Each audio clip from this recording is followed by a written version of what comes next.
Example అర్థం చేసుకున్న తర్వాత మనం సాల్వ్ చేస్తాం. Yes are no?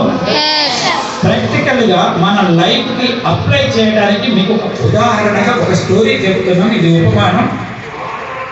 ఈ ఉపమానం శ్రద్ధగా మీరు సరిగ్గా అర్థం చేసుకొని ఆచరిస్తే మీ అందరి కోరికలు నెరవేరుతాయి. అమ్మా నాన్నల కళ్ళలో ఆనంద బాష్పాలు కూడా చూడగలుగుతారు. ఒక శిల్పి ఒక పెద్ద బండరాయిని 2 ముక్కలు చేశాడు. మొదటి దానిపైన కూర్చున్నాడు, రెండవ దాన్ని నిల్చోబెట్టాడు. 9 నెలలు పులి తీసుకొని కొట్టాడు. మొదటి బండరాయి దానిపైన కూర్చున్నాడు కదా, అది హేళన చేస్తుంది.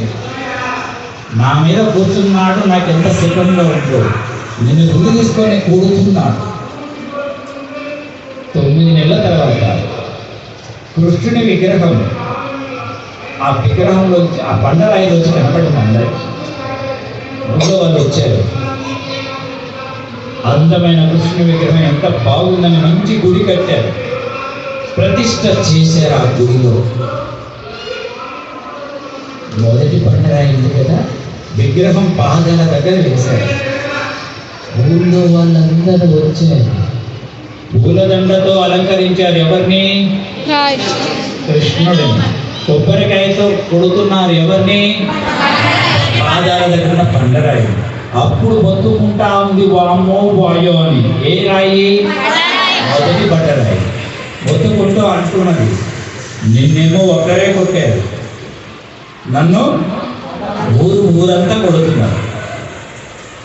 నువ్వు 9 నెలలే దెబ్బలు తిన్నావు, కృష్ణుడి విగ్రహమైనావు, ఇప్పుడు పూజలు అందుకుంటున్నావు. నాకు మాత్రం కృష్ణుడి విగ్రహంగా మారే అవకాశమే లేదు. దెబ్బలు ఒక్కరు కొడుతున్నారా? ఊరంతా. బతుకంతా దెబ్బలు, కానీ ఉన్నతంగా మారే అవకాశం కూడా లేదని అప్పుడు బాధపడుతున్నారు. అర్థమైందా స్టోరీ? చిన్న ప్రశ్న అడిగితే ఇంకా బాగా అర్థమవుతుంది. బండరాయి లాంటి జీవితం కావాలా, శిల్పం లాంటి జీవితం కావాలా? మళ్ళొకసారి చెప్పండి, ఇంకొకసారి చెప్పండి, నవ్వు తెచ్చి గట్టి చెప్పండి.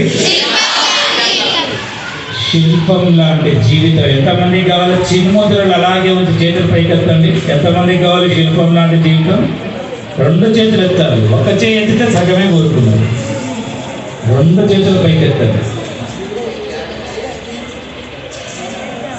చిన్ముద్ర అలాగే ఉంచారనుకోండి, మీరు